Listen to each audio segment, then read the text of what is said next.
señores, queremos agradecer las llamadas que hemos recibido en la pausa de personas que han completado el comentario anterior diciéndonos que posiblemente el ministro de Defensa pues deje de ser Sigfrido militar y pase a ser el primer ministro de Defensa civil. Yo creo que no, pero es una opinión. La otra es que nos hablan de las distintas formas de que se ayudan los periodistas y los periodistas se ayudan. Me dice que se me quedan algunas variedades, seguro que se quedan muchísimas, hasta ayudas familiares, ayuda de salud y cobertura, muchísimas cosas que son válidas.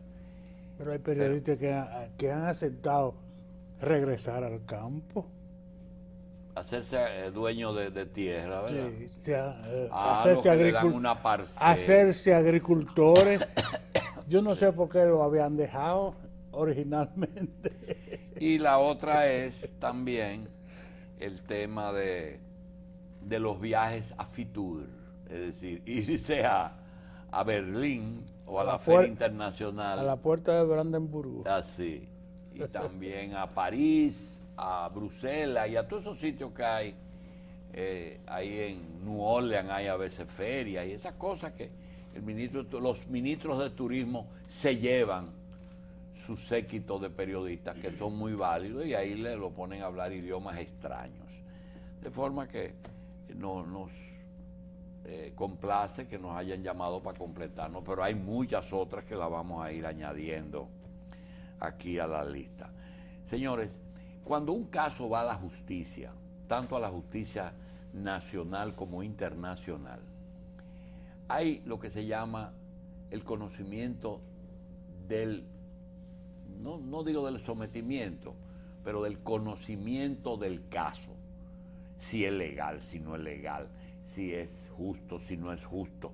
Pero hay algo que a veces se nos pasa y yo quisiera que nuestro amigo querido y a quien agradecemos el libro La Nacionalidad Dominicana, el doctor Juan Miguel Castillo y Pantaleón, nos comience la participación de hoy aquí en el programa con un tema con respecto al fallo de constitucional. No es, como dice Jorge Prat, que tiene 4 fallas. No quiero analizar la falla, lo que quiero que nos diga es, ¿qué es lo que en el fondo se está conociendo, doctor? ¿Cuál es la querella? ¿Cómo va eso ahí? ¿Qué es lo que se está discutiendo? Lo que se está discutiendo es primero, muchísimas gracias, doctor, por invitarme.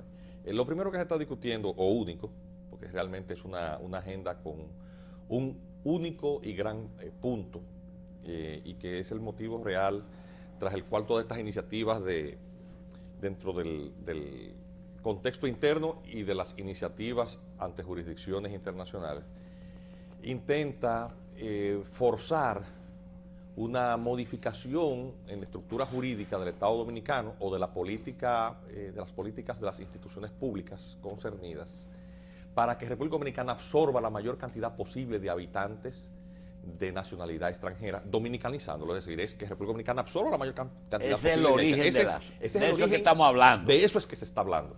Todo lo demás es ruido. Todo lo demás es ruido. De que más personas de origen haitiano sean dominicanos. Claro.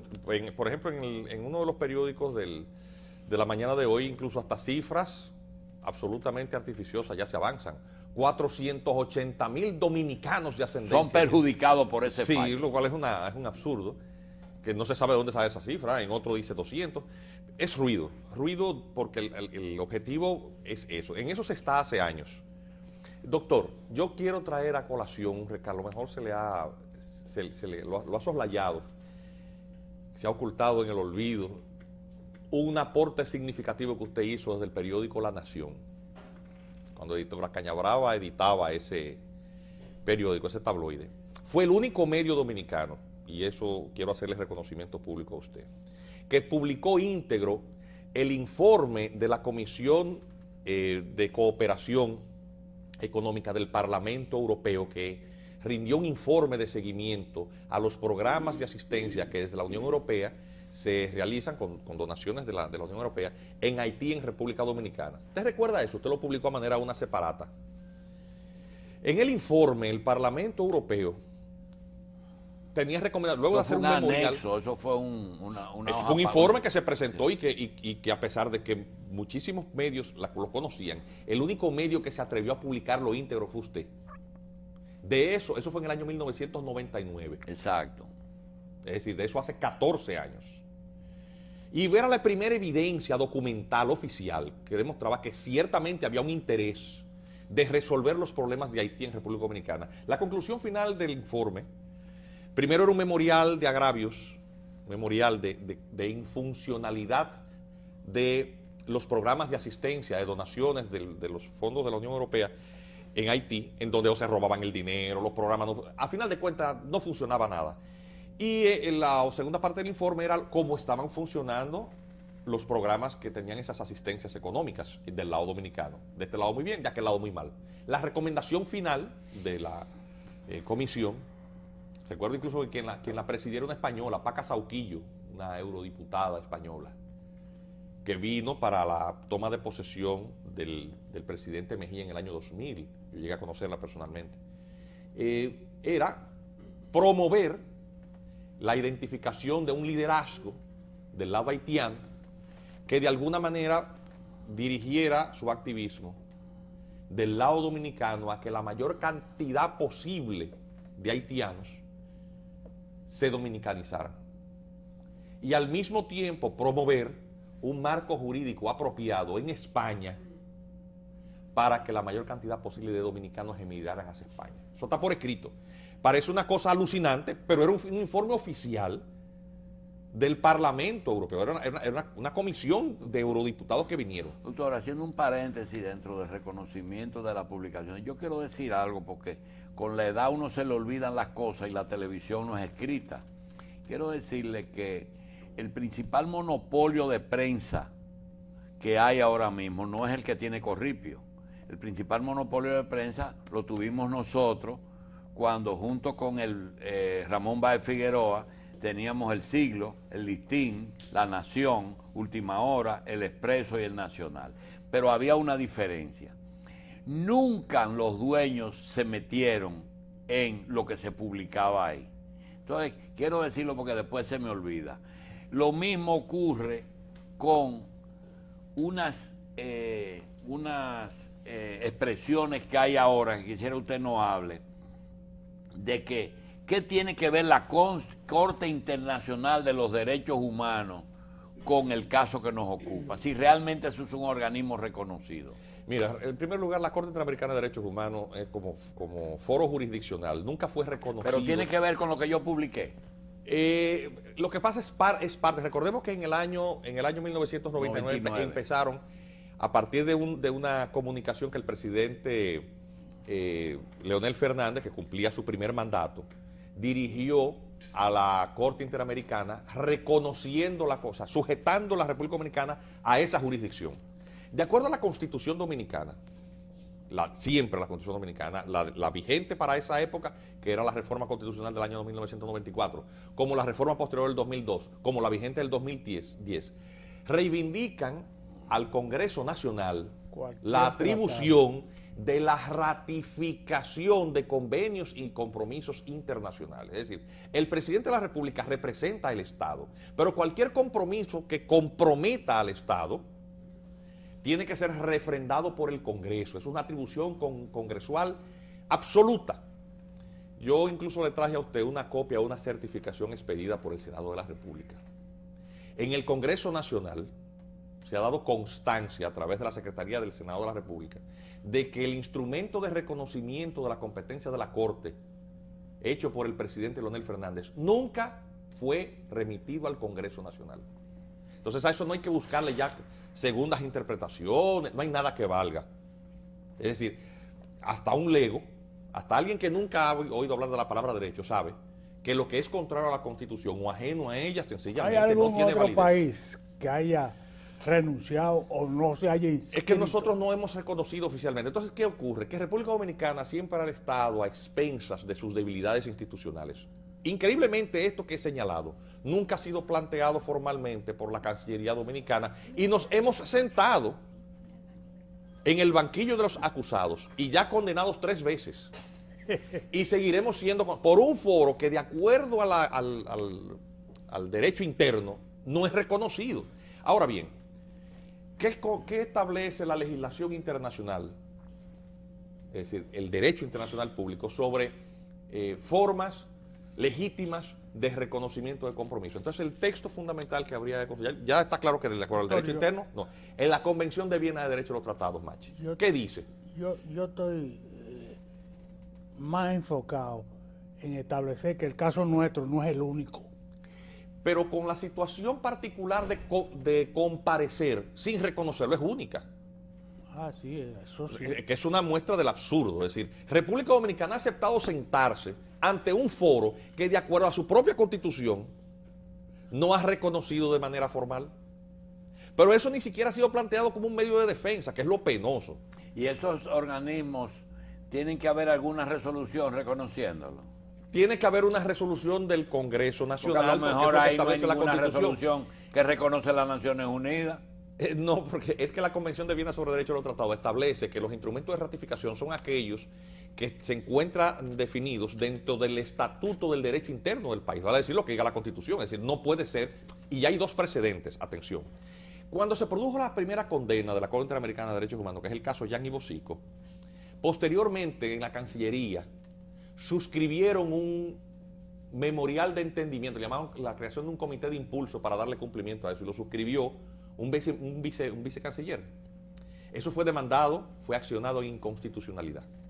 Yo fui de los abogados que suscribió esa instancia. La Suprema Corte de Justicia, en materia de acción directa de inconstitucionalidad, se pronunció con respecto a eso. Y pero efectivamente. fue un vicecanciller. Sí.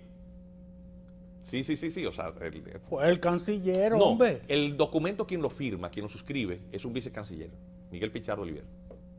O sea, te estoy dando el dato específico, Machi, seguro.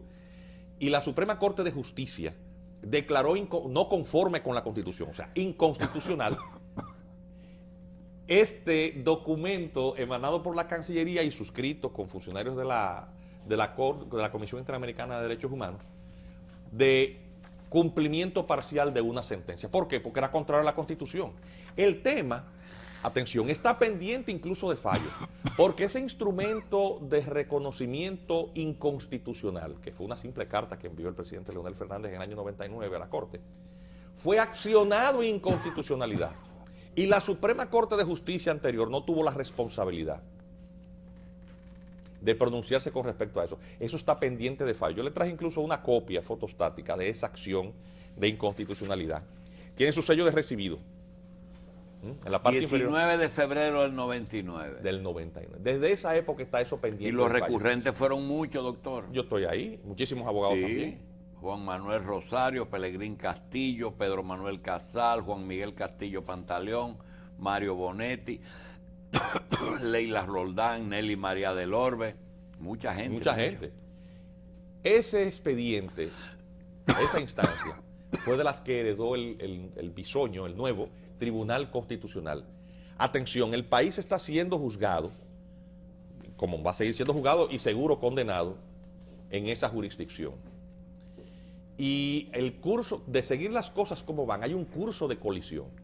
Porque hay en ese foro, un foro que tiene influencias, que es parte de una estrategia regional de dominio, que no solamente ha obligado, Machi, y es la dirección de tu comentario, a naciones como Venezuela a denunciarlo, en su momento Perú también lo hizo, pero además amenazan también con el desconocimiento de la competencia de la Corte, Bolivia y Ecuador. El presidente Evo Morales y el presidente Rafael Correa, de esos países, señalan las inconsistencias de este foro, que por cierto el gobierno norteamericano no reconoce. Dice, bueno, pero ¿cómo es posible que la sede de la comisión esté en Washington, capital de un país que no reconoce la competencia y además el principal sostenedor económico?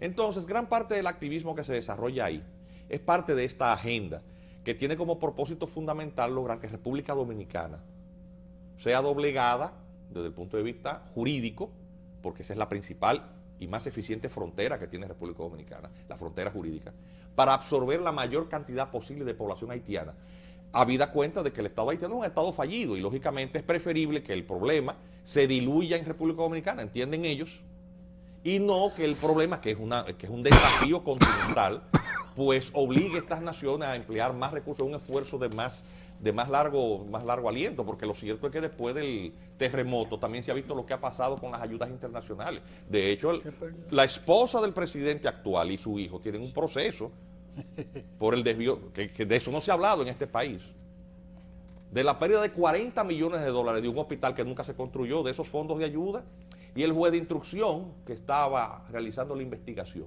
que llega hasta los pies de los familiares más cercanos del actual presidente, fue a visitar el palacio y le brindaron un cafecito y en la noche murió y le hicieron una autopsia. En julio fue que salieron los resultados. Eso no salió en ningún medio de prensa. Serge Joseph fue el juez de instrucción que estaba haciendo esa investigación en Haití. Lo envenenaron. Lo envenenaron. La autopsia ya reveló que fue envenenado en el Palacio Nacional. Luego de una visita al presidente. Los haitianos envenenan, doctor. Oiga de lo que eso es un hecho cierto. Eso no ha salido en los periódicos dominicanos. Entonces, obviamente hay un gravísimo problema de aquel lado, hay un grandísimo problema regional, continental, que se trata de resolver en República Dominicana. Entonces, cuando se produce esta decisión del Tribunal Constitucional, una decisión valiente y jurídicamente impecable, pues todo este ruido de gritería y de rebuznos, porque eso es lo que está pasando, sale a criticar diciendo cosas disparatadas, que la sentencia tiene un efecto retroactivo.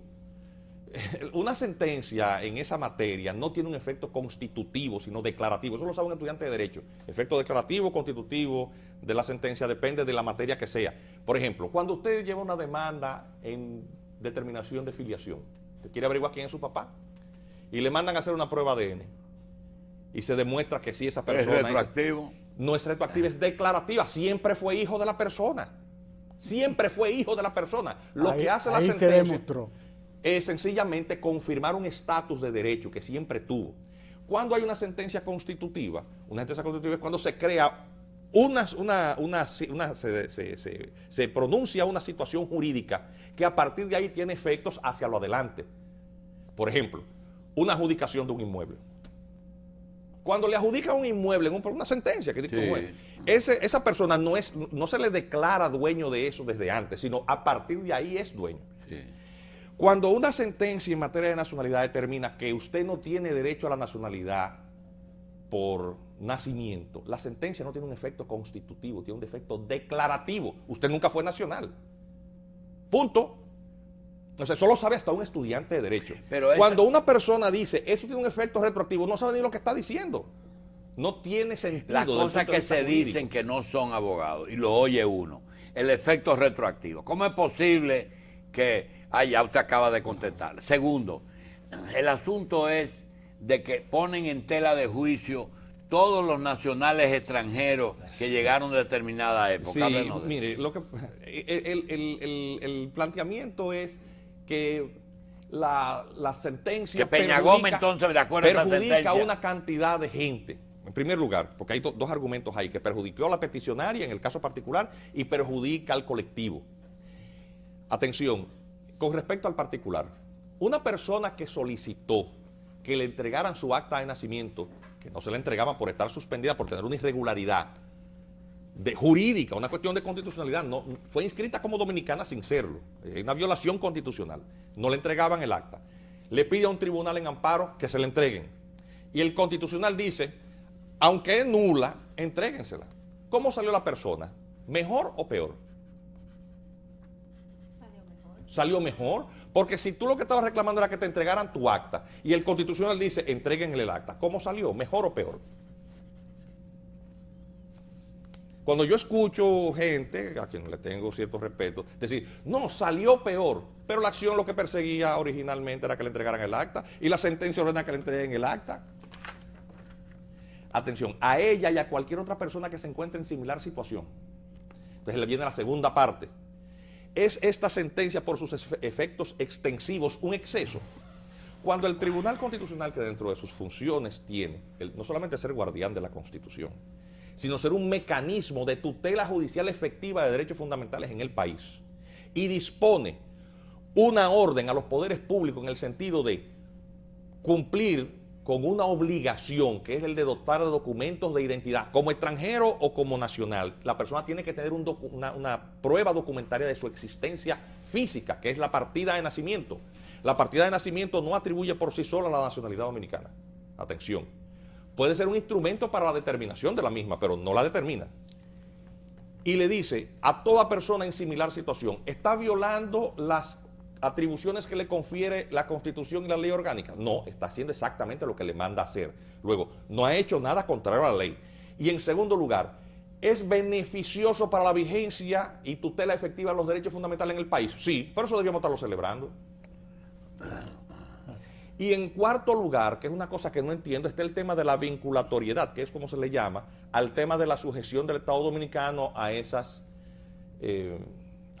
jurisdicciones internacionales que les acabo de traer la prueba y documentada de que no está reconocida de acuerdo al derecho interno. O sea, eso no fue al Congreso y punto. No solamente no está acorde con la Constitución, sino también que se tiene que llevar de encuentro, para usted llegar a esa conclusión, un principio cardinal del derecho internacional, el principio de la soberanía y la autodeterminación. Es decir, el tema de nacionalidad, migración, todo lo que tiene que ver con los elementos primarios de la independencia política son parte del derecho interno de cada Estado. El término jurídico, el término técnico que se utiliza es del dominio reservado del Estado. Y cuando nosotros escuchamos gente decir, no, que eso violenta lo que dice la Corte Interamericana, la nacionalidad dominicana no se decide allá. De ninguna parte, es los dominicanos en su constitución que lo determinan.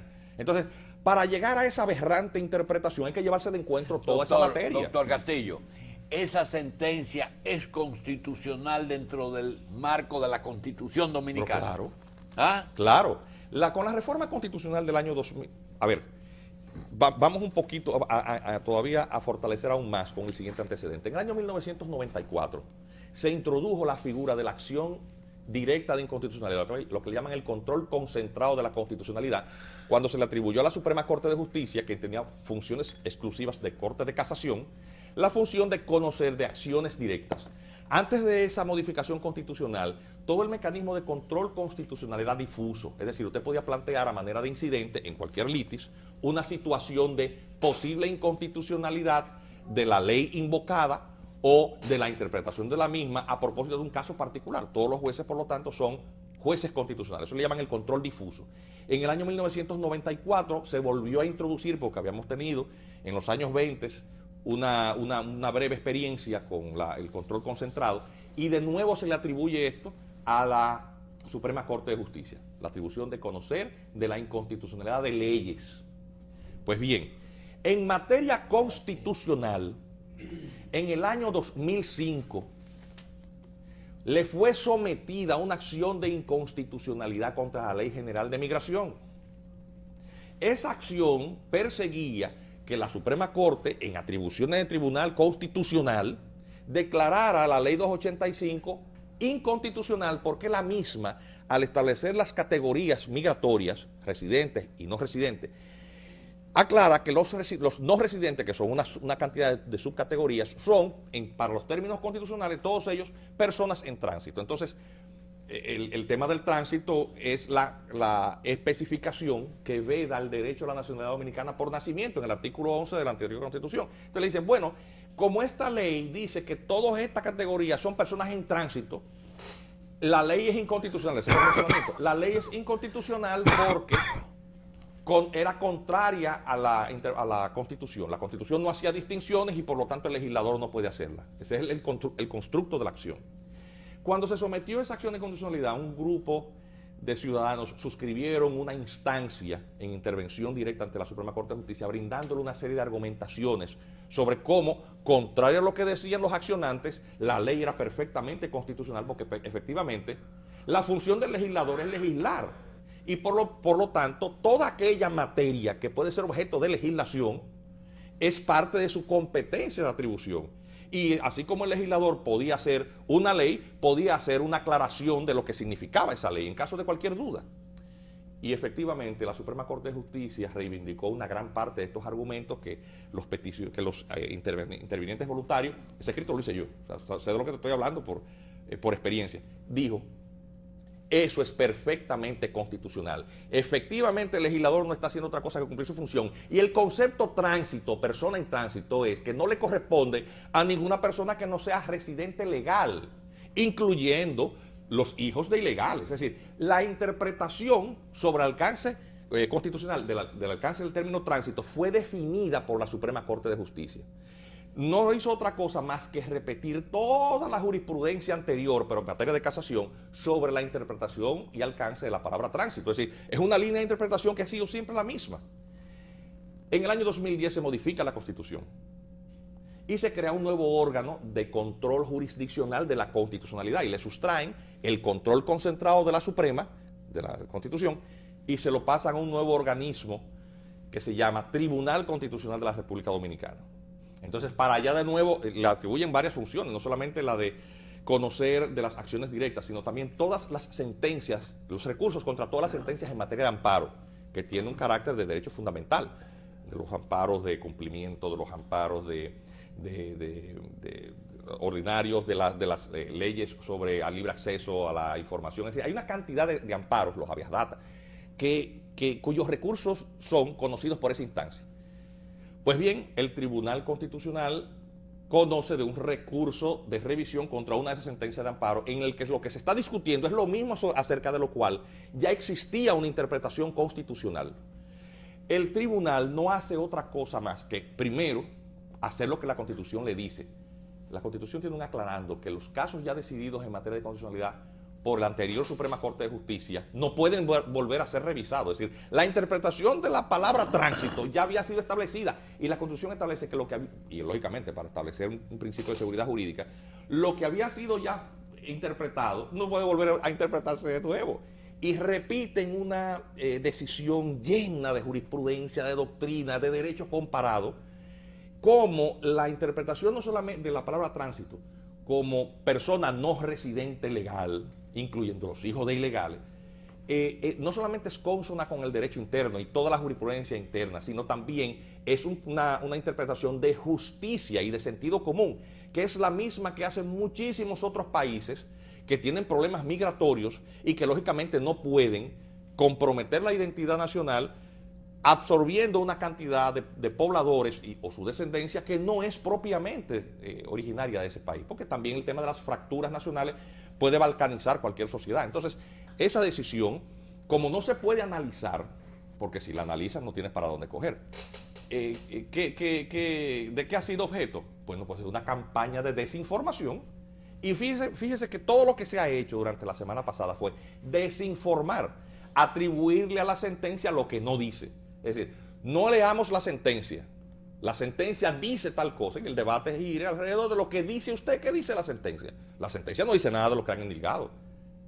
Una sentencia justa es una sentencia muy bien motivada.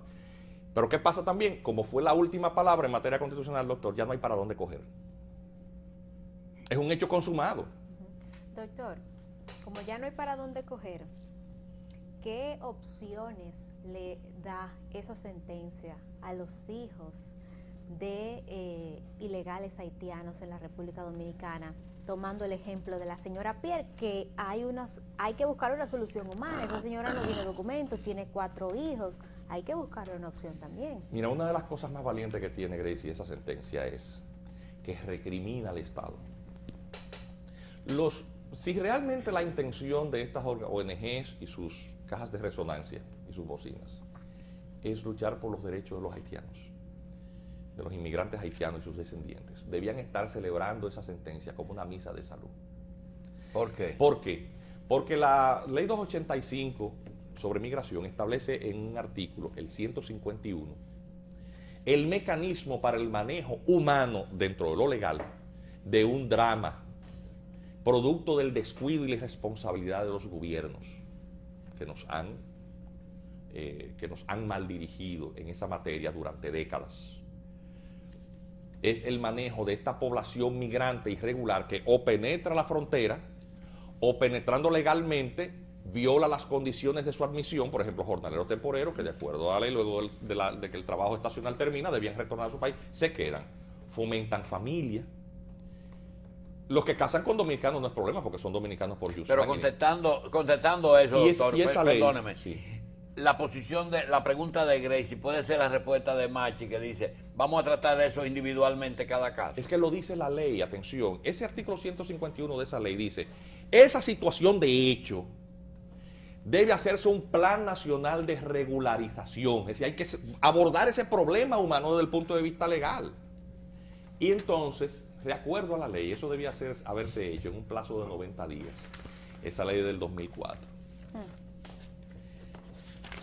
¿Usted está oyendo eso? Sí. Es decir, el país tiene el incumplimiento del mandato de una ley. Prescribió. Desde hace 8 años. No, sencillamente es la irresponsabilidad.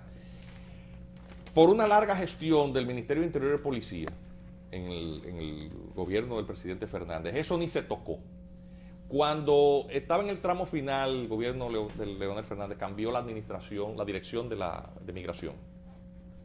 Y lo primero que hizo esa gestión de migración fue solicitar los servicios, que por cierto, hubo que prácticamente trabajar honorífico, porque yo no cobro por ONG, a mí no me está pagando nadie por venir aquí, ni me invité yo mismo tampoco.